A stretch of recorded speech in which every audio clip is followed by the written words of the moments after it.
Hello everyone, welcome you all. कैसे हैं आप लोग? कैसी चल रही है आपकी तैयारी? आई होप आपकी तैयारी बहुत अच्छी चल रही होगी और आपका जो टारगेट है डेफिनेटली आपको आपके सामने हमेशा दिखता होगा। आपका जो गोल है आपको डेफिनेटली फील हो रहा होगा कि सर वो आप अचीव कर रहे हैं। आपके जो फिजिक्स के स्कोर्स हैं जो आप टेस्ट अटेम्प्ट कर रहे होंगे उसमें भी आपको डेफिनेटली काफी इंप्रूवमेंट फील हो रहा होगा। ठीक है, तो अभी तक हमने बात की थी वेव चैप्टर के, वेव मोशन की चैप्टर की बात कर रहे थे। उसके रिवीजन में हमने वेव के बेसिक पैरामीटर देखे, ट्रांसवर्स वेव देखे, लॉन्गिट्यूडनल वेव देखे एंड साउंड वेव्स के बारे में बात की, इंटरफेरेंस के बारे में बात की एंड हमने बेसिक्स ऑफ स्टैंडिंग वेव्स देखे। आज की क्लास में हम बात करने वाले हैं स्टैंडिंग वेव्स इन स्ट्रिंग और organ pipe and then we will move on to the Doppler effect and both are the most important part of this chapter because अगर आप उठा के देख लीजिए 5-10 साल के पेपर्स मोस्टली क्वेश्चंस इसी पोर्शन से पूछे गए हैं वेव्स में एंड ऑन एवरेज 2 क्वेश्चंस तो मिनिमम से मिनिमम आते ही हैं वेव्स से। ठीक है, my name is Vivek Singh Rathore and let's start one new class. So first of all we will see that standing waves in string and organ pipe में एक साथ देखूंगा। मैंने एक साथ क्यों देखा? देखिए, स्ट्रिंग में बनेगी ट्रांसवर्स वेव और ऑर्गन पाइप में बनेगी लॉन्गिट्यूडनल वेव। ठीक है, लेकिन रिप्रेजेंटेशन तो दोनों का आप साइनसोइडल वेव में कर सकते हो। ठीक है, तो मैं यहाँ पे ट्रांसफर वेव का तो कोई दिक्कत ही नहीं है, आप बोलते हो जैसी वेव होता है वैसी आप दिखा सकते हो।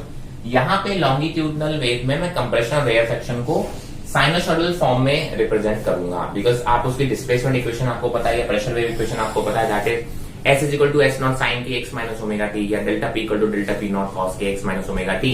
तो ये चीजें ध्यान रखने वाली है। एक तो ये जो ऑर्गन पाइप है हम इसकी बात करते हैं, ओपन ऑर्गन पाइप या क्लोज ऑर्गन पाइप होता क्या, ऑर्गन पाइप क्या होता है उसकी बात कर लेते हैं। ऑर्गन पाइप बेसिकली देखिए जैसे एक ग्लास देखा है ना, टम्बलर देखा, टम्बलर एग्जैक्टली ये वैसा ही है। अगर ये दोनों एंड से ओपन है मतलब इसमें केवल और केवल एयर भरा हुआ है तो आप उसको बोलते हैं ओपन ऑर्गन पाइप। अगर इसी को हम एक साइड से क्लोज कर दें और एक साइड से ओपन रहने दें तो आप बोलते हो उसको क्लोज ऑर्गन पाइप, राइट है ना। आपने अगर कभी देखा हो म्यूजिशियंस कई सारे ग्लासेस को हाफ फिल, कुछ कम फिल, कुछ ज्यादा फिल, ऐसे करके डिफरेंट लेवल्स ऑफ वाटर रखे और फिर उसको म्यूजिक की तरह यूज करते हैं बिकॉज वो ऑर्गन पाइप का काम कर रहे होते हैं। ठीक है, दूसरा बात है कि मैं यहाँ पे जो वेव रिप्रेजेंट करने वाला हूँ यहाँ पे मैं डिस्प्लेसमेंट वेव की बात करने वाला हूँ। ध्यान रखिए, देखिए लॉन्गिट्यूडनल वेव में आप क्या बोलते हो कि सर प्रेशर वेव इक्वेशन होती है ना और डिस्प्लेसमेंट वेव इक्वेशन। मैं यहाँ पे जो रिप्रेजेंटेशन करूंगा वो डिस्प्लेसमेंट वेव इक्वेशन का करूंगा। ठीक है, तो ओपन ऑर्गन पाइप या ऑर्गन पाइप में बनेंगे साउंड वेव्स और यहाँ पे हम बात करेंगे नॉर्मल ट्रांसफर केस की। तो मैंने कहा सर कैसे बनते हैं? मैंने कहा देखिए पहला केस देखना है जब इनके दोनों एंड्स फिक्स हैं या फिर आप बोलेंगे ओपन ऑर्गन पाइप में दोनों एंड्स ओपन है। ठीक है, ये दोनों सिमिलर केसेस हैं इसलिए हम इनको साथ में देख रहे हैं। मैंने कहा अब आप इसमें से वेव क्रिएट करना स्टार्ट करोगे। मैंने कहा पहले बहुत कम फ्रीक्वेंसी की वेव क्रिएट करना स्टार्ट करोगे, आप फ्रीक्वेंसी बढ़ाते जाओगे। देखिए जब आप वेव क्रिएट करोगे तो इधर से एक वेव जाएगी तो रिफ्लेक्ट होकर इधर से भी आएगी, राइट। ऐसा कंटिन्यूस चलता रहेगा बट स्टैंडिंग वेव हमेशा फॉर्म नहीं होती है। आप फ्रीक्वेंसी को बढ़ाते जा रहे हो, बढ़ाते आप एक ऐसी फ्रीक्वेंसी पे पहुंचोगे जहां आपको सबसे छोटी स्टैंडिंग वेव जो कहते हैं ना सबसे बेसिक स्टैंडिंग वेव बनेगी।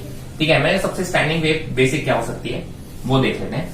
मैंने कहा देखिए फिक्स्ड एंड है मतलब ये वाले पार्टिकल्स मूव नहीं कर सकते, तो आप बोलोगे जब भी फिक्स्ड एंड आपको मिल जाए तो समझ जाना उन एंड्स पे आपको क्या मिलने वाला है सर, आपको नोड्स मिलने वाले हैं।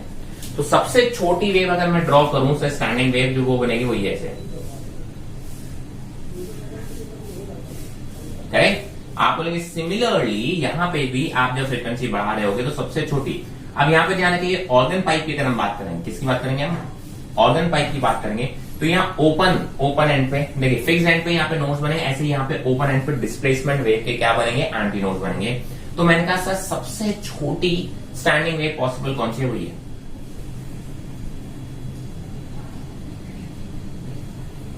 ठीक है। अब जरा देखिए इसका थोड़ा मैथ्स बात करते हैं। देखिए मैंने कहा सर दो नोड्स के बीच की डिस्टेंस कितनी होती है? आप बोलते हो सर दैट इज λ/2।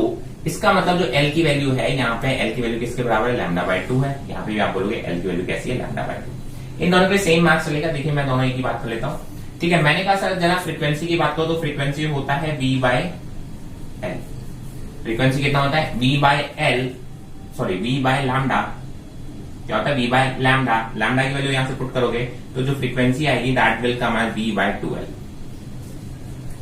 इस फ्रीक्वेंसी को हम बोलते हैं fundamental frequency because this is the smallest frequency for which the standing wave is forming, right. आप बोलते हो कि sir this is the smallest frequency for which the standing wave is forming. ध्यान रखिएगा जब आप स्टैंडिंग वेव फॉर्म करना start करने की कोशिश करते हो तो आप बोलते हो कि सर पहले छोटी फ्रीक्वेंसी की वेव्स आप क्रिएट करना करते हो, स्टैंडिंग वेव फॉर्म नहीं होगी। आप और फ्रीक्वेंसी बढ़ाते जाओ तो एक ऐसी फ्रीक्वेंसी इस फ्रीक्वेंसी पे पहुंचते हो तब आपकी ये वाली स्टैंडिंग वेव फॉर्म हो रही होती है। तो आप बोलोगे this is the smallest standing wave, और आप बोलते हैं मिनिमम पॉसिबल आप बोलते हो फ्रीक्वेंसी होती है जिसके लिए स्टैंडिंग वेव। इससे छोटी फ्रीक्वेंसी और वेव के लिए इन अरेंजमेंट में कोई स्टैंडिंग वेव फॉर्म नहीं होगी, इसलिए हम इसको बोलते हैं फंडामेंटल। इसको हम क्या बोलते हैं? फंडामेंटल फ्रीक्वेंसी बोलते हैं। क्या बोलते हैं इसको हम? Fundamental frequency.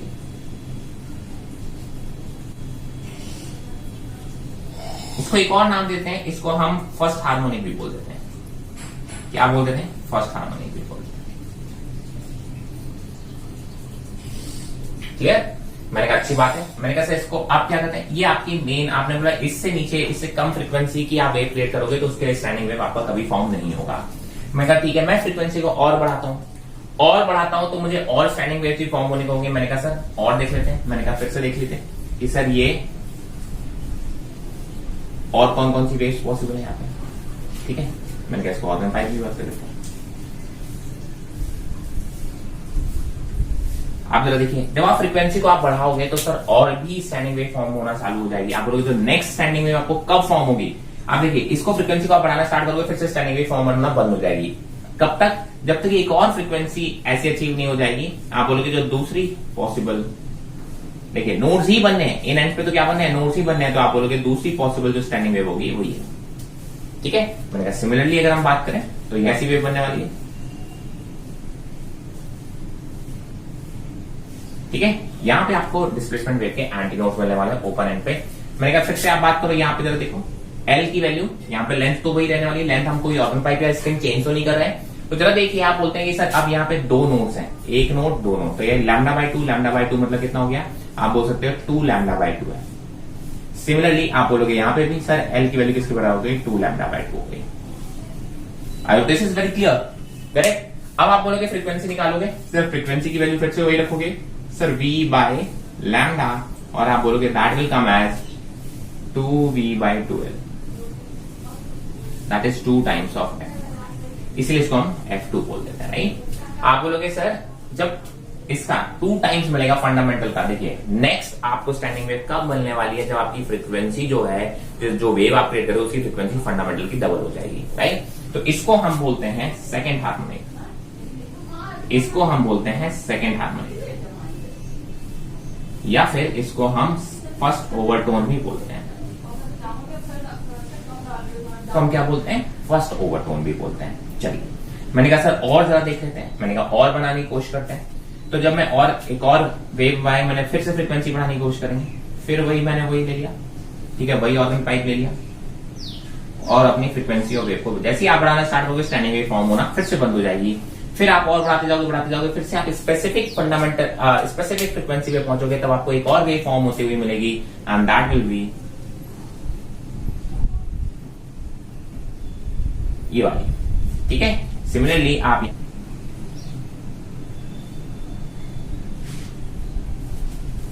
ठीक है, अब आप बोलोगे सर वही बात हो गई कि यहाँ पे देखो एक नोड, दो नोड, तीन नोड, चार नोड। यहाँ पे 3 नोड थे, यहाँ पे कितने हो गए? 4 नोड हो गए। तो λ/2 मतलब एल की वैल्यू अब किसके बराबर हो जाएगी? 3 λ/2 हो जाएगी। सर सिमिलरली यहाँ पे भी आप देखोगे एल की वैल्यू किसके बराबर हो जाएगी? 3 λ/2 हो जाएगी।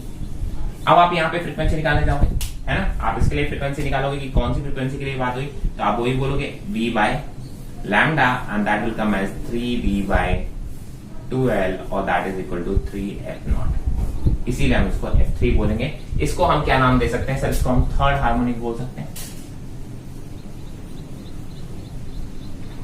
और हम इसको सेकंड ओवरटोन भी बोल सकते हैं। अब आपको क्या दिख रहा है? देखिए, फंडामेंटल फ्रीक्वेंसी पे आपको स्टैंडिंग वेव पहली बार फॉर्म हुई, फिर आप बोलते हैं 2 टाइम्स ऑफ फंडामेंटल पे हुआ, फिर 3 टाइम्स ऑफ फंडामेंटल पे हुआ। तो आप ऐसी और फ्रीक्वेंसी बढ़ाते जाओगे तो आप बोलते हो कि सर हर मल्टीपल पे, है ना, आपको क्या मिलती जाएगी? सर आपको एक स्टैंडिंग वेव फॉर्म होती जाएगी। ठीक है, इसको हम बोल सकते हैं nth हार्मोनिक, और n-1th ओवरटोन। अब ध्यान रखिएगा, इस टाइप के अरेंजमेंट को मैंने सिमिलर क्यों रखा हुआ है। ठीक है, आप बोलते हो कि इस टाइप के अरेंजमेंट में आपको फंडामेंटल फ्रीक्वेंसी के मतलब आप कह सकते हो हर हार्मोनिक मिल रहा है। First harmonic, second harmonic, third harmonic. देखिए यहाँ पे जो n की वैल्यू होगी उसी को हम बोलते हैं उतना ही हार्मोनिक होगा। फंडामेंटल का कितने टाइम्स है, देखिए फंडामेंटल का 1 टाइम है तो आप बोलते हो फर्स्ट हार्मोनिक, ये 2 टाइम्स है तो सेकंड हार्मोनिक, ये 3 टाइम्स है तो थर्ड हार्मोनिक, तो nth टाइम होगा तो उसको बोलते हैं हम n टाइम्स होगा तो आप बोलते हैं उसको nth हार्मोनिक। सिमिलरली आप बोलते हैं ये आपकी बेसिक वेव थी, सबसे छोटी वेव आपकी ये पॉसिबल थी। अब इस वेव में कितने लूप ऐड हो गए, मैंने कहा ये मेरी फर्स्ट वेव थी, अब आप देखिए एक लूप इसमें ऐड हो गया, कितने लूप ऐड हो गए इसमें, एक लूप ऐड हो गया, आप ऐसे बोल सकते देखिए एक लूप ऐड हो गया, इसीलिए इसको फर्स्ट ओवरटोन बोला जाता है। ठीक है, मैंने कहा देखिए आप फंडामेंटल जो बेसिक वाली आपकी वेव थी उसमें कितने लूप ऐड हो गए, आप बोलेंगे सर दो लूप ऐड हो गए, है ना, आप बोलो कितने लूप ऐड हो गए, सर 2 लूप ऐड हो गए, तो आप इसको बोलते हो सेकंड ओवरटोन। तो देखिए डिफरेंट, देखिए हार्मोनिक मतलब होता है कि कितने मल्टीपल्स ऑफ फंडामेंटल है, मतलब nth मल्टीपल है तो आप बोलोगे nth हार्मोनिक है। बट ओवरटोन ये बोलता है कि सर मेरे को कितने लूप ऐड हुए हैं बेसिक जो आपकी सबसे छोटी वेव थी उसमें, उतने ओवरटोन है हम। ठीक है, तो इस टाइप की चीज को ध्यान रखेंगे। तो जब बोथ एंड्स फिक्स्ड हो या फिर हम ओपन ऑर्गन पाइप की बात करें, यहाँ पे आपको स्टैंडिंग वेव, साउंड की बात करें हम, यहाँ पे हम ट्रांसवर्स वेव्स की बात कर रहे हैं। ठीक है, और इस चीज को ध्यान रखेंगे जब भी दोनों एंड्स फिक्स होंगे तो यहाँ हमेशा क्या बनने वाला है, नोट्स है, because these ends can not move. Similarly यहाँ पे ओपन एंड के केस में आप बोलोगे क्या मिलने वाला है, दोनों एंड हमेशा ओपन एंड पे क्या मिलेगा, हमेशा आपको डिस्प्लेसमेंट वेव का बात ध्यान रखना, डिस्प्लेसमेंट वेव का एंटीनोड मिलेगा। ये जो रिप्रेजेंटेशन दे रहा हूं मैं डिस्प्लेसमेंट वेव का दे रहा हूं बिकॉज जहां डिस्प्लेसमेंट वेव का एंटीनोड होगा वहां प्रेशर वेव का नोड होगा, एंड जहां डिस्प्लेसमेंट वेव का नोड होगा वहां प्रेशर वेव का एंटीनोड होगा। बिकॉज आपको ये चीज पहले भी पता है कि सर इस डिस्प्लेसमेंट वेव और प्रेशर वेव में π/2 का फेज डिफरेंस होता है। ठीक है, तो ये मैं जो रिप्रेजेंटेशन कर रहा हूं ये डिस्प्लेसमेंट वेव का कर रहा हूं, ये चीज आपके दिमाग में बहुत अच्छे से क्लियर होनी चाहिए। आई hope this is very very clear. तो ये तो बातें थी बोथ हैंड फिक्स्ड हो या फिर ऑर्गन ओपन ऑर्गन पाइप हो। इसमें एक चीज आप देख लीजिएगा कि जब भी आपको दो फ्रीक्वेंसी है ना, ये फ्रीक्वेंसी इस फ्रीक्वेंसी का डिफरेंस देखोगे तो कितना आएगा, फंडामेंटल फ्रीक्वेंसी के बराबर आएगा। दो कॉन्जिक्यूटिव ऐसी फ्रीक्वेंसी जिसपे स्टैंडिंग वेव फॉर्म हो रही है उनके डिफरेंस किसके बराबर है, सर फंडामेंटल फ्रीक्वेंसी के बराबर है। ठीक है, तो बेसिक बातें आपको हमेशा याद रहेंगी। Now will move on to the, आप बोल सकते हैं नेक्स्ट केस, दैट इज अगर हम एक एंड को फ्री कर दें, या फिर आप बोलोगे इस केस में हम ओपन ऑर्गन पाइप में से एक एंड को फ्री कर दें। मैंने कहा सर अगर मेरा एक एंड फ्री होगा या फिर आप बोलते हो एक एंड ऑर्गन पाइप के केस में एक एंड क्लोज होगा तो आप उसको बोलते हैं क्लोज ऑर्गन पाइप, इस साइड के अरेंजमेंट को। ठीक है, ये फिक्स्ड एंड हो गया, ये यहाँ पे एयर कॉलम यहाँ से फिल्ड हो गई, राइट। आपने बोला कि ठीक है सर बहुत अच्छी बात है, मैंने कहा सर दोनों इस केस के भी लेंथ कितनी ले रखी है, एल ले रखी है, और यहाँ पे मैंने लेंथ कितनी ले रखी है, एल ले रखी है। मैंने कहा सर देखिए जो फ्री एंड होगा वहां पे आपको बनेगा एंटी नोड, और जो फिक्स एंड होगा वहां पे कौन सा बनने वाला है, सर नोड बनने वाला है। सिमिलरली यहाँ पे आप बोलोगे जो क्लोज एंड है वहां पे आप बोलोगे डिस्प्लेसमेंट वेव का नोड बनेगा, और जो ओपन एंड है वहां पे डिस्प्लेसमेंट वेव का क्या बनेगा, एंटी नोड बनेगा। मैंने कहा ठीक है, मैंने कहा सर वही बात फिर से मैंने स्टार्ट किया कि एक बहुत कम फ्रीक्वेंसी से वेव इसमें जनरेट करना स्टार्ट किया। वेव जाएगी, रिफ्लेक्ट होकर आएगी, बट स्टैंडिंग वेव हमको नहीं मिलेगी। मैं वेव की इक्वेशन को बढ़ाता, फ्रीक्वेंसी को बढ़ाता जा रहा हूं, मेरे को एक पर्टिकुलर फ्रीक्वेंसी पे जाके फाइनली एक स्टैंडिंग वेव बनेगी सबसे छोटी, एंड वो जो स्टैंडिंग वेव होगी वो ये वाली होगी। ठीक है, यहाँ पे नोड बनेगा, और देखिए वो फ्री एंड पे क्या बनेगा, एंटी नोड बनेगा। मैं सिमिलरली आप बोलोगे यहाँ पे भी सिमिलर केस करेंगे तो आप बोलोगे सबसे बेसिक वेव जो आपको फॉर्म होने वाली है वो ये। ठीक है, इन दोनों केसेस को हम साथ में क्यों देखते हैं, because these are very similar cases. ठीक है, आप क्या बोलोगे, these are very similar cases, तो हम हमेशा इनको साथ में ही देखते हैं। मैं चलो देख लेते हैं, मैंने कहा जरा आप कैलकुलेशन कर लेते हैं, मैंने कहा फ्रीक्वेंसी वगैरह की बात कर लेते हैं। फ्रीक्वेंसी की बात करेंगे, देखिए यहाँ पे ये नोड है, ये एंटी नोड, ये डिस्टेंस किसके बराबर होगा, एक एंटी नोड और एक नोड कॉन्जुगेटिव है, तो आप बोलोगे सर ये किसके बराबर होगा, आप बोलोगे सर दैट इज बेसिकली λ/4। यहाँ पे भी आप सेम बातें करोगे, sir that is equal to λ/4। अब मैं फ्रीक्वेंसी फाइंड आउट करूंगा, फ्रीक्वेंसी की वैल्यू आप कैसे निकालते हो, मैंने कहा दोनों को एक साथ ही निकाल देता हूँ।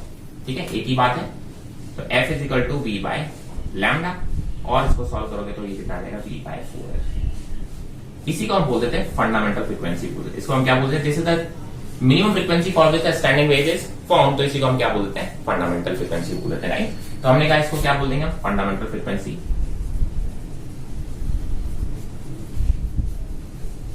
या फिर हम इसको फर्स्ट हार्मोनिक भी बोल देंगे।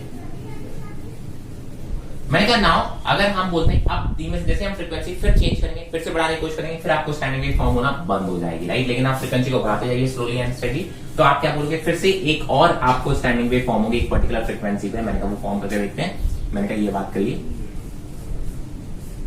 ठीक है, ऐसे यहां पे बात कर ली, वही ऑर्गन पाइप, देखिए जो आपको नेक्स्ट वेव फॉर्म होने वाली वो,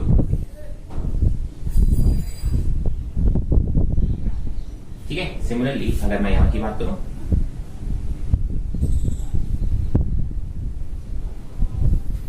this is your next wave. आप बोलते हो इस फ्रीक्वेंसी पे अगेन से एक पर्टिकुलर फ्रीक्वेंसी पे एक और स्टैंडिंग वेव फॉर्म होगी, तो आप बोलोगे सर यहाँ पे देखिए ये है एंटी नोड, ये है नोड, ये है नोड, तो दो नोड के बीच की हो गई λ/2 और ये हो गई λ/4, तो ये टोटल लेंथ किसके बराबर हो गई? आप बोलोगे सर बेसिकली 3λ/4 के बराबर हो गई, ठीक है। यहाँ पे भी आप बोलोगे किसके बराबर हो गई? या ये 3λ/4 के बराबर हो गई, ठीक है। मैंने कहा फ्रीक्वेंसी फाइंड आउट कर लो, तो फ्रीक्वेंसी की बात करेंगे तो फ्रीक्वेंसी क्या हो गया? v/λ and that will come as 3 times of v/4l and that is equal to 3 times of f0, इसके बराबर है 3 times of f0 के बराबर आ गया, ठीक है।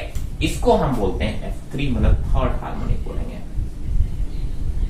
क्यों आपने थर्ड हार्मोनिक बोला? देखिए क्योंकि ये 3 टाइम्स ऑफ फंडामेंटल है, ठीक है। आप क्या बोलोगे? थर्ड मल्टीपल है आपका फंडामेंटल, इसे थर्ड हार्मोनिक बोलते हैं, या फिर इसको हम फर्स्ट ओवरटोन बोलेंगे। अब यहाँ पे थोड़ा सा देखिए डिफरेंस आपने फील किया होगा, वहां पे हमें सेकंड हार्मोनिक भी मिला था सर, यहाँ पे हमें सेकंड हार्मोनिक नहीं मिलता है।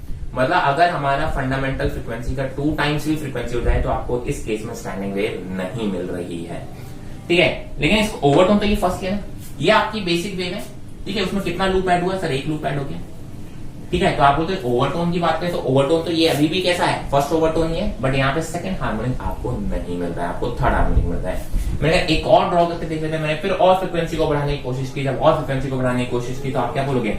फिर से मुझे एक पर्टिकुलर फ्रीक्वेंसी पे क्या मिलने वाला है सर? एक और स्टैंडिंग वेव फॉर्म हो सकती है, ठीक है। मैंने कहा सर उसकी जरा उसके बारे में हम थोड़ी सी बात कर लेते हैं। आप बोलोगे सर वो कैसे हो गई?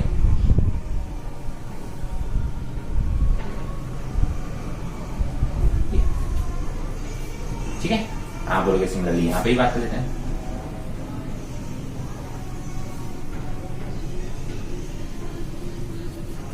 क्लियर? तो यहां पे देखिए नोड नोड नोड, तो ये कितनी डिस्टेंस हो गई? λ/2 λ/2, और यहाँ पे कितना हो गया? λ/4। तो बेसिकली यहाँ पे अगर आप L को बात करें तो ये आएगा 5 λ/4 होता है। कितना हो रहा है?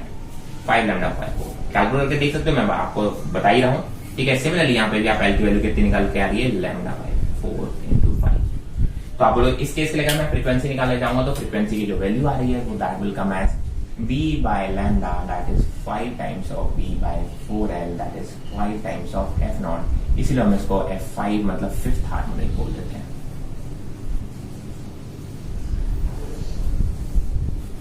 ठीक है। तो आपको यहाँ पे इसका मतलब क्या है? इसको हम थर्ड ओवरटोन भी बोलेंगे। क्या बोलेंगे आप इसको? थर्ड ओवरटोन भी बोलेंगे, sorry third second overtone, my mistake, second overtone बोलेंगे। बिकॉज देखिए यहाँ पे बेसिक वाली जो वेव है आपकी, ये थी आपकी सबसे सिंपलेस्ट वेव थी, उसमें कितने लूप ऐड हो गए? 1 into 1 और 2। तो आप बोले कितने ओवरटोन हो गए? आप बोलोगे सेकंड ओवरटोन है ये, राइट। तो देखिए इसमें ध्यान रखने वाली क्या क्या बातें हैं। मैंने कहा सर अगर आपका एक एंड फ्री है और एक एंड फिक्स्ड है, ठीक है, या फिर आप बोल सकते हैं कि सर ये ओपन ऑर्गन पाइप ना होके क्लोज ऑर्गन पाइप है, ठीक है, मतलब एक साइड इसकी क्लोज है और एक साइड इसकी ओपन है, तो आपको बोलेंगे जो आपको हार्मोनिक्स मिलते हैं किस किस फ्रीक्वेंसी पे आप बोलते हो कि आपको स्टैंडिंग वेव फॉर्म हो रही है, तो बोलोगे फंडामेंटल जो फ्रीक्वेंसी है उसके ऑड मल्टीपल्स पे ही आपको स्टैंडिंग वेव मिल रही है, राइट।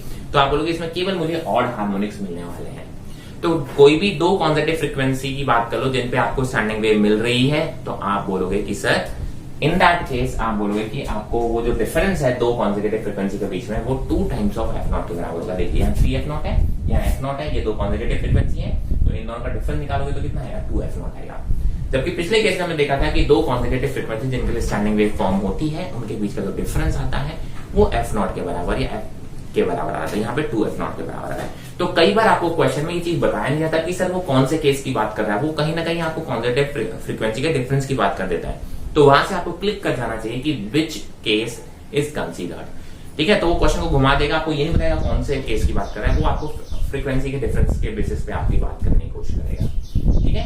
तो ये आपके हो गए दोनों केसेस में। अब आप देखिए ऑर्गन पाइप में क्वेश्चन कैसे पूछ रहा है, उसने बोला कि सर कि एक पर्टिकुलर फ्रीक्वेंसी पर रेजोनेंस कर रहा है। जब भी ये वर्ड आपको यूज आ रहा है तो समझ जाना कि सर किसी सोर्स को, जैसे ट्यूनिंग फोक यूज करते हैं, आपने बोला सर एक ट्यूनिंग फोक है मेरा एक फिक्स फ्रीक्वेंसी का, अगर मैं उसको ऑर्गन पाइप से हिट करता हूं तो that is in resonance at this particular frequency. इसका मतलब क्या है कि सर जो फ्रीक्वेंसी ट्यूनिंग फोक ये है उस फ्रीक्वेंसी पे आपके ऑर्गन पाइप में एक स्टैंडिंग वेव फॉर्म हो रही है, ठीक है। तभी वो रेजोनेंस करेगा। आई hope this is very clear. ठीक है, तो इस टाइप के क्वेश्चंस आपने कई बार पूछे जाते हैं। ये है बातें की हमने स्टैंडिंग वेव्स की स्ट्रिंग में और ऑर्गन पाइप में। मैं साथ में क्योंकि देखिए सिमिलर केसेस है, यहाँ पे बस लॉन्गिट्यूडनल वेव बनने वाली है, यहाँ पे आपकी ट्रांसफर वेव बनने वाली है, इसलिए मैंने इनको साथ में दिखाई। About the beat frequency, what is beat frequency. देखिए अभी तक हम जब इंटरफेरेंस की बात की थी, ठीक है, सुपरपोजिशन की बात की थी, तो हमने क्या बोला था कि सर जो दो वेव्स हैं इंटरफेरेंस, हमने कहा दो वेव्स जिनकी फ्रीक्वेंसी कैसी सेम है, तब जब वो इंटरफेयर कर रहे हैं तो वो केसेस हमने देखे हुए हैं।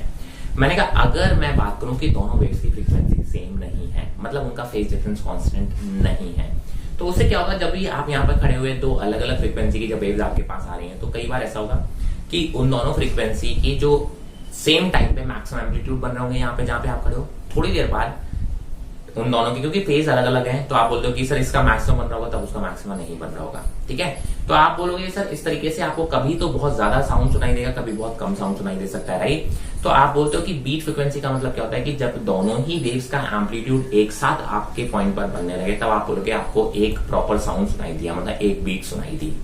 फिर आप बोलोगे नेक्स्ट टाइम जब फिर से एक साथ एम्पलीट्यूड मेरे पॉइंट पर उनका बनेगा, तो आप बोलोगे मुझे नेक्स्ट बीट सुनाई दी। ठीक है, तो मैंने कहा sir what is beat frequency, मतलब आपको कितने स्पीड से, मतलब एक साइकिल में, या आप कह सकते हो कि एक सेकंड में कितने नंबर ऑफ बीट्स आपको सुनाई दे रहा है, उसको बोलते हैं बीट फ्रीक्वेंसी। और उसको फाइंड करने का सिंपल सा देखिए, आपको फॉर्मुला याद रखिएगा, इसके डेरिवेशन पे अपन को नहीं परेशान होना। हम लोग जो बीट फ्रीक्वेंसी वैल्यू आती है वो आती है दोनों की फ्रीक्वेंसी, यानी दो वेव्स हैं, फ्रीक्वेंसी f1 और f2 है, तो आप बोलते हो कि बीट फ्रीक्वेंसी आपकी की वैल्यू कितनी होगी, बोलोगे f1 माइनस f2 होगी। ठीक है, ठीक है, f2 माइनस f1 मतलब डिफरेंस लेना है, जो भी इसकी डिफरेंस आएगा, f1 बड़ा हुआ तो f1 माइनस f2, अगर f2 बड़ा हुआ तो f2 माइनस f1। अब इसमें एक चीज ध्यान रखना कि बीट फ्रीक्वेंसी की वैल्यू हमेशा 10 हर्ट्ज से छोटी होनी चाहिए। ऐसा क्यों? मैंने कहा सर जब भी दो साउंड, हमारे ह्यूमन ईयर की टेंडेंसी क्या है कि जब भी दो साउंड्स कॉन्सेक्यूटिवली कंटिन्यूअसली जब आ रहे होते हैं, तो अगर हमें डिस्टिंग्विश करना है प्रॉपर दोनों साउंड को अलग अलग साउंड की तरह, तो दोनों साउंड के बीच में कम से कम 1/10 सेकंड का डिफरेंस होना चाहिए। अगर 1/10 सेकंड का डिफरेंस नहीं होगा तो आप दो अलग अलग साउंड को अलग अलग तरीके से डिस्टिंग्विश नहीं कर पाएंगे। इसका मतलब कि सर जब एक बीट का दूसरी बीट जब आ रही हो तो एटलीस्ट 1/10 सेकंड का डिफरेंस होना चाहिए। इट मीन द फ्रीक्वेंसी की वैल्यू 10 हर्ट्ज से ज्यादा नहीं होनी चाहिए, हमेशा उससे कम होनी चाहिए। Then only you will be able to hear the beats, otherwise आपको बीट्स प्रॉपर सुनाई नहीं देंगे। तो ये कुछ छोटी सी बातें थी। मैंने ट्यूनिंग फोक के बारे में थोड़ी सी बात करें। ट्यूनिंग फोक क्या देखिए, ऐसा इस टाइप का एक प्रॉन्ग टाइप का, इस टाइप का एक मेटल का इंस्ट्रूमेंट होता है जिसको हिट करके आप साउंड वगैरह क्रिएट करते हैं। ठीक है, इनकी कुछ पर्टिकुलर फ्रीक्वेंसी होती है कि उस फ्रीक्वेंसी पे वाइब्रेट कर रहे होते हैं। ठीक है, उस फ्रीक्वेंसी का साउंड ये क्रिएट कर रहे होते हैं। मैंने इसमें क्या होता है कि सर कुछ प्रोसेस होता है, मैंने इनको ट्यूनिंग फोक की वैक्सिंग कर दी। ट्यूनिंग फोक की वैक्सिंग का मतलब इसके ऊपर कुछ ऐसे मास ऐड कर दिया बेसिकली। तो जब भी आप वैक्सिंग करते हो तो आप बोलते हो कि ट्यूनिंग फोक की फ्रीक्वेंसी डिक्रीज करती है। याद करने का तरीका क्या है कि अगर मान लीजिए ट्यूनिंग फोक का मास आप बढ़ा रहे हो तो हम कहेंगे हैवी हो जाएगा। हैवी होगा तो आप उसके वाइब्रेशंस कैसे जाएंगे, स्लो हो जाएंगे, तो आप बोलोगे फ्रीक्वेंसी कैसी हो जाएगी, डिक्रीज हो जाएगी। सिमिलरली हम फाइलिंग कर देते हैं या बैनिंग कर देते हैं। हम बोलते हैं कि है ना, अगर हम बोलते हैं कि फाइलिंग कर दिया आपने, अगर जो आपका ट्यूनिंग फोक है उसकी फाइलिंग कर ली, मतलब उसको थोड़ा सा घिस दिया, स्क्रैप कर दिया, राइट। ऐसे फाइलिंग करते हैं ना फाइल पेपर वगैरह से, तो आप बोलते हैं कुछ ना कुछ उसका मास हमने रिड्यूस किया। मास रिड्यूस किया तो हम कहते हैं, हम अज्यूम करते हैं कि सर उसकी फ्रीक्वेंसी बढ़ गई होगी, वाइब्रेशन तेज हो गए होंगे, तो आप बोलते हो कि फाइलिंग की वजह से आपको फ्रीक्वेंसी में इंक्रीज हो जाता है। अब ये ध्यान रखें कि जो फ्रीक्वेंसी इनकी जो डिक्रीज होता है ये बहुत ज्यादा नहीं होते हैं, 1-2 हर्ट्ज 4-5 हर्ट्ज ऐसे होते हैं। ठीक है, बहुत ज्यादा डिफरेंस नहीं आता। ऐसा नहीं होगा कि सर अगर आज 100 हर्ट्ज है तो कल 200 हर्ट्ज हो जाएगी किसने से, राइट। तो फ्रीक्वेंसी में थोड़ा बहुत डिफरेंस आता है। तो इस पे भी कई बार क्वेश्चन पूछे गए हैं। मैंने कहा किस टाइप के क्वेश्चन पूछे, एक एग्जांपल से समझने को होते हैं। मैंने कहा सर मान ली मेरे पास 2 ट्यूनिंग फोक है, एक की फ्रीक्वेंसी आपको आइडिया है सर 250 हर्ट्ज है, दूसरी की फ्रीक्वेंसी आपको नहीं पता है। बट उसने बोला कि जब ये आपस में हम एक साथ इनको एक साथ यूज कर रहे होते हैं तो क्या होता है, इनके बीच में हमको बीट सुनाई देती है कितनी, 4 बीट सुनाई देती है, मतलब बीट फ्रीक्वेंसी कितनी है, 4 हर्ट्ज है। मैंने कहा ठीक है सर। दूसरा केस ने बोला नाउ अगर मैं बी को थोड़ा वैक्सिंग कर दूं बी की, उसके बाद मैं फिर से इनको आपस में एक साथ उनको वाइब्रेट करूंगा, तो अब मुझे जो नंबर ऑफ बीट सुनाई दे रही है वो कितनी सुनाई दे रही है, एक के साथ 2 सुनाई दे रही है। तो मुझे बी की फ्रीक्वेंसी फाइंड आउट करनी है। मैं देखो सिंपल सी बात है कि अगर ए और बी के बीच में यहाँ पे आपको 4 बीट सुनाई दे रही है, इसका मतलब क्या देखिए 4 हर्ट्ज की आपको बीट फ्रीक्वेंसी है, राइट। तो इसका मतलब क्या होगा, दोनों की फ्रीक्वेंसी में डिफरेंस कितना है, 4 हर्ट्ज का है। अब या तो ये 4 हर्ट्ज ज्यादा हो सकता है या 4 हर्ट्ज कम हो सकता है। मैंने कहा मान लिया कि सर मेरे पास 2 केसेस बनेंगे, एक इस केस में ये 254 हर्ट्ज हो सकता है आंसर, या फिर आप कह सकते हो कि मेरा आंसर 246 हर्ट्ज हो सकता है। दोनों ही केस पॉसिबल है। अब जरा देखिए, जब मैंने बी को वैक्स कर दिया मतलब मैंने इसकी फ्रीक्वेंसी को डिक्रीज किया। अब अगर फ्रीक्वेंसी को डिक्रीज करेंगे तो मेरे बीट्स भी डिक्रीज हो गए, अब मेरे बीच कितने हो गए, डिक्रीज हो गया। मैंने कहा बहुत अच्छी बात है। तो अब जरा दोनों केस की बात कर लेते हैं। मैंने कहा सर अगर इसकी फ्रीक्वेंसी को मैं डिक्रीज करूं, अब अगर मैं डिक्रीज करूंगा तो देखिए इससे डिफरेंस बढ़ेगा कि घटेगा। ये 250 हर्ट्ज है, ये 246 हर्ट्ज है। मैंने कहा मान लो 1 हर्ट्ज से भी अगर ये कम हो गई होगी तो अब ये डिफरेंस कितना हो जाएगा, 5 हर्ट्ज का। लेकिन अब ये आया कितना है सर, 2 ही बीट्स आया, मतलब ये डिफरेंस कम हुआ है। तो मतलब ये वाला केस तो आप नहीं ले सकते, बिकॉज इसमें क्या होगा कि जो हमने ये दूसरा वाला केस है वो इसमें सेटिस्फाई नहीं हो रहा है। ठीक है, मेरा फर्स्ट केस की बात करते हैं।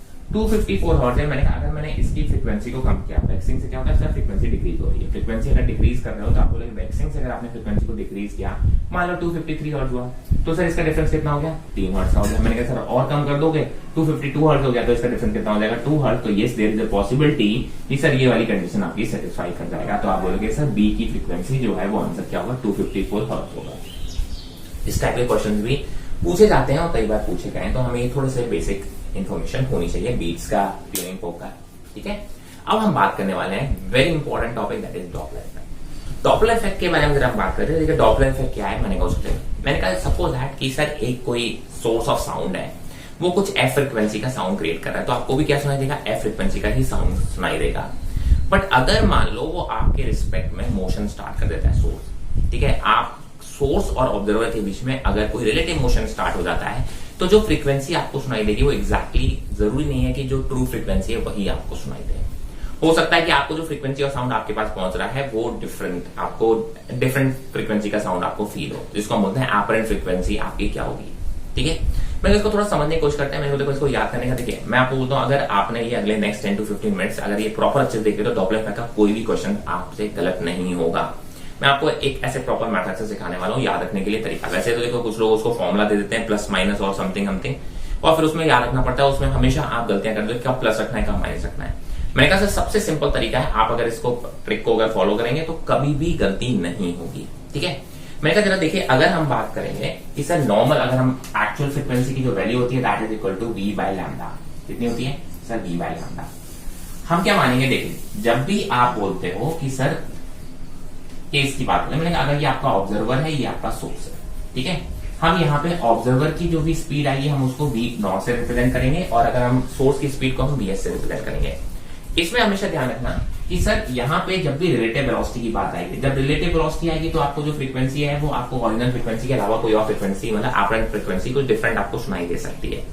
तो जब भी आप बात करोगे कि ऑब्जर्वर की वजह से कोई भी रिलेटिव वेलोसिटी आ रहा है, ध्यान रखेंगे, तो आप बोलोगे सर उसमें वो ऊपर वाले टर्म को ही छेड़ सकता है। आप ऐसा कह सकते हो कि सर जब भी आप ऑब्जर्वर की वजह से कोई भी इफेक्ट आएगा तो आप बोलोगे सिर्फ ऑब्जर्वर ऊपर वाले टर्म को ही छेड़ सकता है।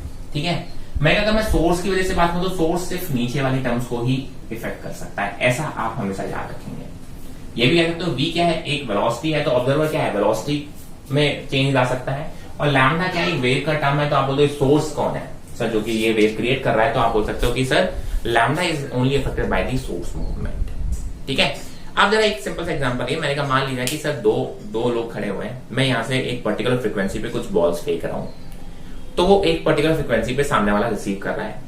मैं अपनी फ्रीक्वेंसी तो सेम रखूं, लेकिन अगर सामने वाला मेरी तरफ आने लगे, मतलब ऑब्जर्वर मेरी तरफ आने लगे, तो हो सकता है कि सर उसको जो पर सेकंड जो बॉल है वो रिसीव होना ज्यादा हो जाए, बिकॉज उनके बीच डिस्टेंस कम होने लगी। अब वो रिलेटिव वेलोसिटी वो मेरी तरफ तेजी से अगर आ रहा है, तो पहले अगर वो खड़ा रहेगा तो सर एक पर्टिकुलर टाइम में ही वो बॉल ट्रेवल करके वहां जा रही है।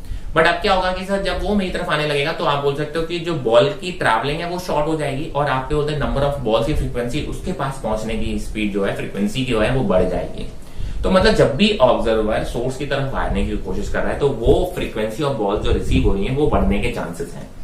तो यहीं पे भी यही कंसेप्ट याद रखना है कि जब भी ऑब्जर्वर सोर्स की तरफ जाने की कोशिश कर रहा है, उसकी स्पीड की डायरेक्शन सोर्स की तरफ है, तो तब वो जो फ्रीक्वेंसी है वो उसमें इंक्रीज करने की कोशिश कर रहा होगा। सिमिलरली अगर मैं सोर्स की बात करूं, जो मैं बॉल्स फेंक रहा हूं, अगर मैं बॉल्स फेंकते फेंकते मैं पीछे की तरफ चलने लगूं, दूर जाने लगूं, तो अब जो बॉल की ट्रैवलिंग है वो बढ़ जाएगा, ट्रैवलिंग टाइम बढ़ जाएगा, तो जो बॉल रीचिंग फ्रीक्वेंसी है वो वहां पे कम हो सकती है। ठीक है, तो मतलब सोर्स क्या कर रहा है, अगर सोर्स दूर जा रहा है तो आप बोलोगे फ्रीक्वेंसी को डिक्रीज कर देगा, अगर सोर्स ऑब्जर्वर की तरफ जा रहा है तो सेम चीज होगा कि वो बॉल्स की जो फ्रीक्वेंसी है वहां पहुंचने की वो बढ़ाने की कोशिश करेगा। बस यही चीज ध्यान रखना कि जब भी सोर्स और ऑब्जर्वर एक दूसरे के पास आने की कोशिश करेंगे वो फ्रीक्वेंसी को इंक्रीज करने की कोशिश करेंगे, और जब भी वो एक दूसरे से दूर जाने की कोशिश कर रहे होंगे तो वो फ्रीक्वेंसी को डिक्रीज करने की कोशिश कर रहे होंगे। एंड इस चीज को ध्यान रख लीजिएगा कि सर जब भी आप बात करोगे ऑब्जर्वर केवल ऊपर वाली टर्म को इफेक्ट करने वाला है और सोर्स जो है वो नीचे वाली टर्म को इफेक्ट करने वाला है। ठीक है, मैं एक एग्जांपल समझने की कोशिश करते हैं। मैंने कहा सर यहाँ पे अगर हम बात करें observer is moving toward the source with speed v and source is at rest. Source कैसा है? रेस्ट पे है। तो अब जरा देखिए कि जो एपरेंट फ्रीक्वेंसी है, ठीक है, हम क्या बोलेंगे एपरेंट फ्रीक्वेंसी है, तो एपरेंट फ्रीक्वेंसी की वैल्यू कैसे आएगी?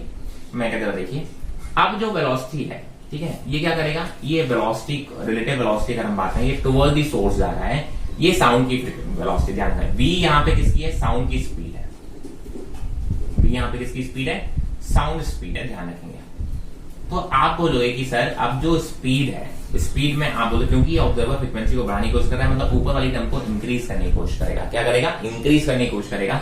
तो ऊपर वाली टर्म में पता है क्या होने वाला है? आप बोलोगे speed of sound plus observer की स्पीड को ऐड कर देंगे। ठीक है, आप बोलेंगे ठीक है सर। मैं क्या नीचे क्या है? लैम्डा है। सर लैम्डा को यहाँ पे क्या लिख सकते हो? लैम्डा इक्वल टू लिख सकते हो यहाँ पे v बाय एफ। तो आप बोलोगे सर ये v इंटू एफ। ये देखिए लैम्डा को मैंने ऊपर से रिप्लेस कर दिया। तो आप बोलोगे क्योंकि सोर्स रेस्ट पे था तो नीचे वाली टर्म में कोई भी चेंज नहीं आया। ठीक है, लैम्डा को एडिट कर दिया मैंने, लैम्डा इक्वल टू यहाँ से निकालोगे तो v बाय एफ आ गया।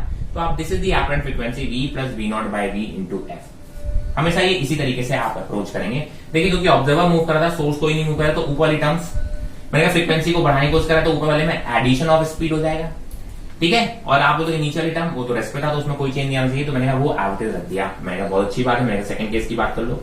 मैंने कहा सर अगर मैं बात करूं observer is moving away from the source and source अभी भी रेस्ट पर है। आप जरा देखिए यहाँ पे ऑब्जर्वर दूर भाग रहा है। दूर भाग रहा है मतलब फ्रीक्वेंसी को डिक्रीज करने की कोशिश कर रहा है। फ्रीक्वेंसी को अगर डिक्रीज करने की कोशिश कर रहा है तो जो एपरेंट फ्रीक्वेंसी जो आपको सुनाई देगी sir that will be equal to v minus v nought. पर फ्रीक्वेंसी को डिक्रीज करने का तरीका क्या है? सर ऊपर वाली टर्म को छोटा कर दो। तो आप बोलोगे v माइनस v नॉट, और नीचे तो क्या रहने वाला है? सर नीचे सोर्स की वजह से तो सोर्स तो मूव कर नहीं रहा, तो आप बोलोगे नीचे तो v की वैल्यू v रहेगी और ये है ओरिजिनल फ्रीक्वेंसी जो वहां पे है। तो यहाँ पे एपरेंट फ्रीक्वेंसी वैल्यू आएगी v minus v nought by b। बहुत अच्छी बात है। मैंने थर्ड केस की बात कर लेते हैं। नाउ इस केस में आप बोलोगे कि अब आपका ऑब्जर्वर रेस्ट पर है और सोर्स मूव कर रहा है towards the observer with speed vs। ठीक है, कंफ्यूज मत होना, vs यहाँ पे सोर्स की स्पीड है और अगर केवल vs तो उसी को हम साउंड की स्पीड बोलते हैं। मैं जरा देखिए इस केस में जो एपरेंट फ्रीक्वेंसी होगी, देखिए ऑब्जर्वर रेस्ट पे है तो ऊपर वाली टर्म में कोई भी छेड़खानी नहीं करनी है। मैंने कहा सर क्योंकि सोर्स मूविंग है और सोर्स क्या करने की कोशिश कर रहा है? पास जाने की कोशिश कर रहा है, तो मतलब आप ये कह सकते हो कि when the source is moving towards the observer, when the source is moving towards the observer, तो वो फ्रीक्वेंसी को इंक्रीज करने की कोशिश कर रहा होगा। बट सोर्स नीचे वाली टर्म्स को ही छेड़ सकता है, तो आप बोलोगे अगर फ्रीक्वेंसी को इंक्रीज करना है तो नीचे वाली टर्म को क्या करना पड़ेगा? डिक्रीज करना पड़ेगा। इस चीज को ध्यान रखना, जब नीचे वाली टर्म डिक्रीज होगी v माइनस vs होगी तभी तो जाके आपके ओवरऑल क्वांटिटी क्या होगी? इंक्रीज होगी। ठीक है, तो आप बोलोगे sir that is basically the apparent frequency will be this. I hope this is very clear. मैंने कहा फोर्थ केस की बात कर लेते हो। मैंने कहा अभी भी ऑब्जर्वर रेस्ट पर है और source is moving away from the observer. Source is moving away from the observer, sorry vs speed से दूर भाग रहा है। आप देखिए ये फ्रीक्वेंसी को डिक्रीज करने की कोशिश कर रहा है। क्या करने की कोशिश कर रहा है? डिक्रीज करने की कोशिश कर रहा होगा। मतलब आप सिंपल क्या बोलोगे? एपरेंट जो आएगा दैट इज ऊपर वाली में कोई भी डिस्टेंस नहीं। सर ये फ्रीक्वेंसी डिक्रीज करेगा मतलब नीचे वाली टर्म को इंक्रीज करेगा, तभी तो फ्रीक्वेंसी डिक्रीज होगी। तो आप बोलोगे v plus vs into F. तो this is the apparent frequency in this case. अभी देखिए एक रेस्ट पे था, दूसरा मूव कर रहा था। मैंने कहा दोनों को मूव करा दो। मैंने कहा कोई दिक्कत नहीं है सर, दोनों को मूव करा दीजिए। मैं बहुत अच्छी बात है, मैंने दोनों को मूव करा देते हैं। मैंने कहा sir observer is moving in this direction और source is moving in this direction. आप जरा देखिए observer is moving toward the source, तो observer is trying to increase the frequency. हाँ सर बिल्कुल। तो आप बोलोगे ऊपर वाली टर्म को लिखोगे v plus v naught divide by. मैं कहा source is moving away from the observer, तो source is trying to decrease the frequency, मतलब नीचे वाली टर्म को इंक्रीज कर रहा होगा, तो v plus vs and this is your answer. As simple as that. ठीक है, मैंने और केसेस देख लिए। मैंने कहा सर सिक्स केस की बात कर लेते हैं। मैंने कहा नाउ द ऑब्जर्वर अभी भी इधर की तरफ मूव कर रहा है, अब source is moving in the opposite direction. बहुत अच्छी बात है। अब जरा देखो यहाँ पे एपरेंट फ्रीक्वेंसी क्या सुनाई देगा? देखो observer is still going toward the source, मतलब trying to increase the frequency. तो आप क्या बोलोगे? That will be equal to v plus v naught. Source is also moving toward the observer, now this time source is also trying to increase the frequency, मतलब नीचे वाली term को आपको decrease करना पड़ेगा। तो v माइनस vs इस case के लिए जो एपरेंट फ्रीक्वेंसी का फॉर्मूला आएगा वो ये आएगा। आई hope this is very very clear. ठीक है, नाउ मैंने कहा और केस देख लो, मैंने कहा सर अब observer is moving away from them and source is also moving in this direction. ठीक है, नाउ एपरेंट फ्रीक्वेंसी की बात करो, जरा देखो अब सोर्स क्या कर रहा है, सॉरी ऑब्जर्वर क्या कर रहा है, ऑब्जर्वर दूर जा रहा है, मतलब फ्रीक्वेंसी को डिक्रीज करने की कोशिश कर रहा है, मतलब आप यहाँ पे क्या लिखोगे v minus v not upon source क्या कर रहा है, सर सोर्स ऑब्जर्वर की तरफ जा रहा है, टुवर्ड्स द ऑब्जर्वर जा रहा है, मतलब ये इसकी फ्रीक्वेंसी को इंक्रीज करने की कोशिश कर रहा है, मतलब नीचे वाली टर्म को डिक्रीज करने की कोशिश कर रहा है। So that will be equal to this. I hope this is very very clear. मैंने कहा एक और केस देख लो। ठीक है, मैंने कहा बहुत अच्छी बात है। मैंने कहा sir now observer is moving in this direction and source is moving in this direction. Now both are moving away from each other. तो आप क्या बोलोगे कि sir observer is going away, मतलब ये डिक्रीज करने की कोशिश कर रहा है, तो आप बोलोगे v माइनस वी नॉट हो जाएगा। Source is also moving away, मतलब ये भी फ्रीक्वेंसी को डिक्रीज करने की कोशिश कर रहा है, मतलब नीचे वाली टर्म को क्या करेगा, इंक्रीज करेगा। So that will be equal to. तो जितने भी पॉसिबल केस थे हमने सारे देख लिए। मैंने कहा कोई रटने की जरूरत नहीं है। जो रटने वाला पोर्शन, जो आप कैसे तो याद करने वाला पोर्शन है, वो बेसिकली कौन सा है, वो बोलोगे सर ये वाला इनिशियल वाला कि ऑब्जर्वर ऊपर वाली टर्म्स को ही इफेक्ट करेगा और सोर्स नीचे वाली टर्म्स को। ये मैंने एक तरीके से कैसे तो ट्रिक की तरह आपको यूज करना है, और कोई भी रटने वाली बात नहीं है। आपने बस अगर ये चीज कर ली तो आप कोई भी केस आपके सामने आ जाएगा, आप बड़े आराम से सॉल्व कर पाएंगे। इतने सारे फॉर्मूले रटने की जरूरत नहीं है। कुछ लोग इस फॉर्मूले को ऐसे भी लिखवा देते हैं, sir F apparent is equal to v plus minus V nought upon v minus plus V S into original F. अब आपको बस ये ध्यान रखना रटाने को कि कब प्लस लेना है कब माइनस लेना है। ठीक है, मैं कहता हूँ सर उसको याद रख पाओ तो अच्छी बात आप रख पाओ। मैं तो हमेशा इसको फॉलो करता हूँ, मुझे कोई फॉर्मूला रखने की जरूरत नहीं होती। मैं तो बस इस कंसेप्ट को अगर दिमाग में रखता हूँ तो हमेशा मेरे डॉपलर के इफेक्ट क्वेश्चंस में बड़े आराम से करता हूँ, चाहे कितना भी टफ आप क्वेश्चन दे दो। ठीक है, और डॉपलर से क्वेश्चन एवरी ऑल्टरनेट ईयर आ ही जाता है।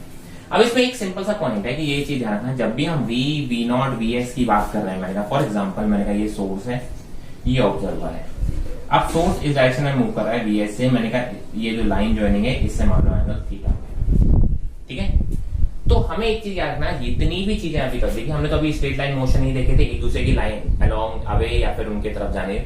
मैंने कहा इसमें बस एक चीज याद रखना, ये जो वी नॉट और वी एस हम रख रहे हैं ये वो कॉम्पोनेंट ऑफ द स्पीड है, वेलोसिटी है, जो कि सोर्स और ऑब्जर्वर को जो लाइन ज्वाइन कर रही है ना उसके अलोंग वाले कॉम्पोनेंट है। ठीक है, हमेशा बस इसमें ये चीज ध्यान रखना है कि सर इनमें जो वी नॉट और वी एस रखे हैं that is the basically component of those velocities along the line joining the observer and the source.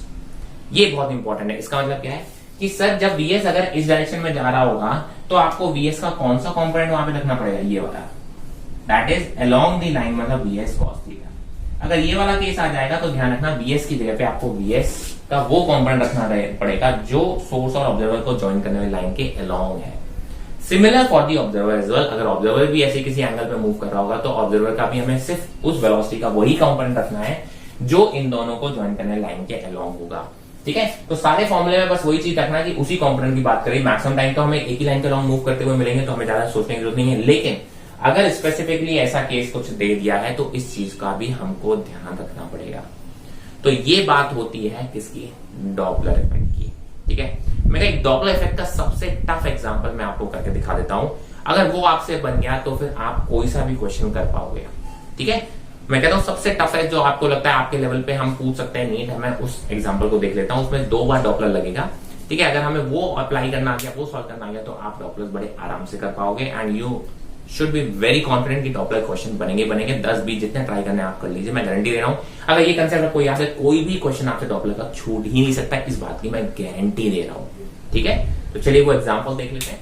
जो एग्जाम्पल है वो क्या है, मान लीजिए कि सर ये एक कार है, कार के अंदर ड्राइवर बैठा हुआ है। ठीक है, और कार की जो फ्रीक्वेंसी, कार जो हॉर्न ब्लो कर रहा है उसकी फ्रीक्वेंसी दे रखी है।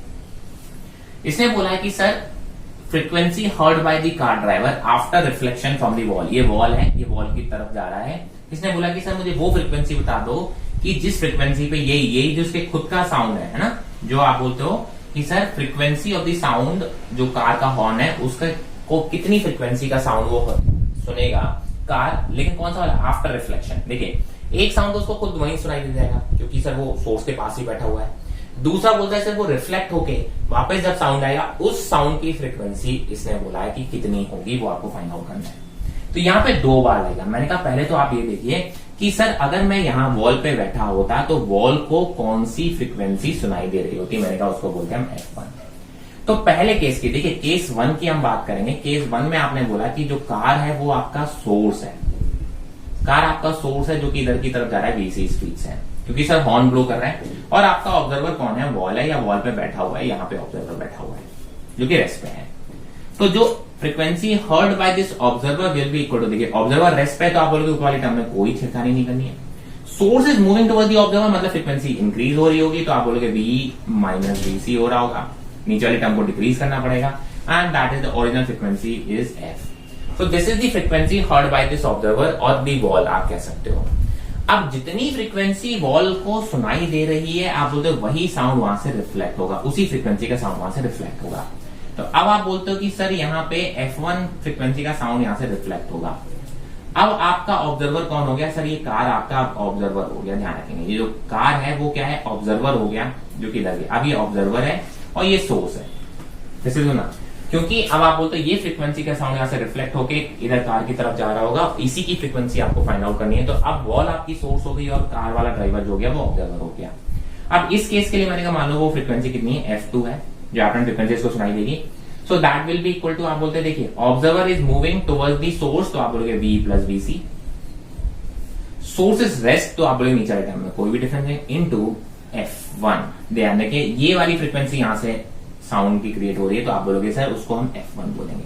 हाँ, F1 की वैल्यू मैं यहां से निकाल के अगर यहां वापस रख दूंगा F1 की वैल्यू, तो आप बोलोगे that will be equal to V plus VC upon V into F1 की वैल्यू है V upon V minus VC into ordinal frequency is F, V से V cancel, and that will be your answer, V plus VC upon V minus VC into F. So this is the frequency, apparent frequency of the horn that will be heard by the car driver after reflection from the wall.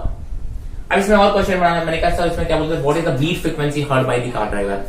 तो उसको दो sound सुनाई दे रहा है, एक direct sound सुनाई दे रहा है और एक रिफ्लेक्शन के बाद आप बोलते हैं दोनों के बीच की बीट फ्रीक्वेंसी पूछ सकता था। ठीक है, तो आप बोलते हैं this is the one of the toughest problem of the Doppler effect, जो कि आपके नीट लेवल पे पूछी जा सकती है, जहां पे आपको 2 बार डॉपलर लगाना पड़ेगा। मैं कहता हूं आपके लेवल पे जनरली डॉपलर की इससे ज्यादा आज तक नहीं पूछी गई और आगे भी इससे ज्यादा कोई टफ प्रॉब्लम नहीं पूछी जाती। तो ये बातें थी आपकी डॉपलर इफेक्ट की। अगर आपको डॉपलर इफेक्ट बहुत अच्छे समझ में आ गया तो डॉपलर इफेक्ट की गारंटी मैं ले रहा हूं कि कभी इसका क्वेश्चन गलत नहीं हो सकता। गारंटी ले रहा हूं, कुछ सोच समझ के ले रहा हूं, बिकॉज आज तक कभी किसी बच्चे ने जो उसको समझ में आ गया हो डॉपलर इफेक्ट का मेरे बच्चे ने कभी क्वेश्चन गलत किया ही नहीं है, और यही उम्मीद मैं आप सभी से करता हूं। So this is it for the chapter wave motion. जितना भी वेव मोशन के बारे में हमने इंपॉर्टेंट जितना भी था वो हमने कवर कर लिया। जितने भी पोर्शन से क्वेश्चन जनरली आते हैं वो हमने सारे के सारे कवर कर लिए, और आप कह सकते हो ये वेव मोशन का चैप्टर पूरा का पूरा कंप्लीट हो गया। मैक्सिमम बच्चे जितना जो भी मुझे कमेंट कर रहे थे काफी टाइम से, सर आप SHM और वेव का जल्दी से रिवीजन कब तक कराएंगे। तो देखिए मैं आपको बताऊं, अगर आपने ये 2 चैप्टर के मेरे सारे वीडियोस अच्छे से देख लिए हैं और अगर आपने प्रॉपरली क्वेश्चन सॉल्व कर लिए हैं, प्रीवियस ईयर क्वेश्चन सॉल्व कर लेंगे जो कि हम नेक्स्ट लेक्चर में हम देखेंगे, और जो SHM के प्रीवियस ईयर क्वेश्चन है उन सबको सॉल्व कर लेंगे, तो वेव और SHM में आपको कभी दिक्कत नहीं आने वाली है। आप नीट में बहुत अच्छा स्कोर करके आएंगे, इस बात की गारंटी। बस थोड़ी सी प्रैक्टिस आपको चाहिए और अच्छे से रिवीजन चाहिए। आई होप आपको आज के लेक्चर में कोई भी डाउट नहीं होगा, और आपको अगर कोई भी डाउट है, किसी भी तरह का डाउट है, तो आप मुझे कमेंट करके बता सकते हैं, या फिर आप मुझे इंस्टाग्राम की प्रोफाइल पे टेक्स्ट भी कर सकते हैं। मैं कहता हूं डाउट नहीं भी है, आपको डॉपलर इफेक्ट क्या समझ में आया, क्या आपको स्टैंडिंग वेव समझ में आई, या वहां पे कहीं कोई इशू है, या आपको लगा सर बहुत अच्छा समझ में आया, सर आपको लगता है नहीं सर आज पहली बार वेव में कॉन्फिडेंस आ रहा है, आज वेव के क्वेश्चन बन रहे हैं, पहली बार SHM पे क्वेश्चन बन रहे हैं, पहली बार इतना कॉन्फिडेंट फील करें चैप्टर में, जो भी फीलिंग है जैसा भी है आप डेफिनेटली मुझे कमेंट जरूर किया कीजिए। मैं डेफिनेटली आपके कमेंट्स का वेट करता रहता हूं, और मैं कोशिश करता हूं कि आपके कमेंट्स का रिप्लाई भी करूं। कोई भी अगर आपकी प्रॉब्लम भी होता है मैं कोशिश करता हूं कि आपकी जो भी प्रॉब्लम है मैं उसको रिजॉल्व करने की कोशिश भी करता हूं। अगर आपने अभी तक यूट्यूब चैनल सब्सक्राइब नहीं किया तो do subscribe the YouTube channel and also share with your friends. For now stay healthy, stay safe, thank you.